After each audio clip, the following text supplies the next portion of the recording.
Welcome to our channel. Today we how to activate Peacock on Google TV step by step clearly.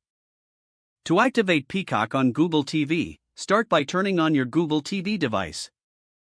Ensure that your Google TV is connected to the internet. Navigate to the home screen using your remote.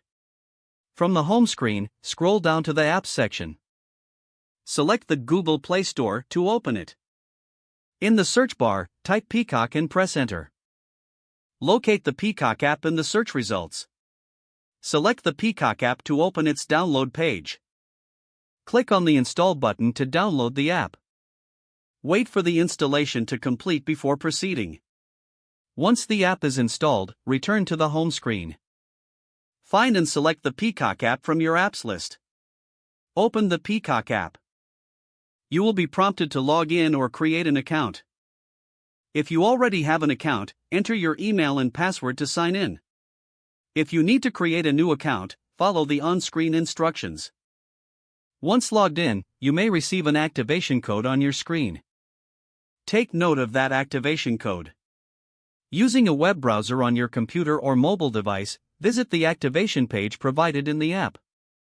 Enter the activation code in the designated field on the website. Click on the Activate button to complete the process. Return to your Google TV and refresh the Peacock app. You should now have full access to Peacock on your Google TV. If the page does not load, refresh the browser or try again in a private or incognito window. Make sure you are using the correct email address, then retype it carefully to avoid small typos. If your password is not accepted, use the reset option and create a new strong password you can remember. Check your spam folder for verification or security emails, then complete any requested confirmation steps. Enable two-factor authentication if available to improve account security and reduce unauthorized access risk. Don't forget to like this video and subscribe to our channel for more step-by-step tech guides.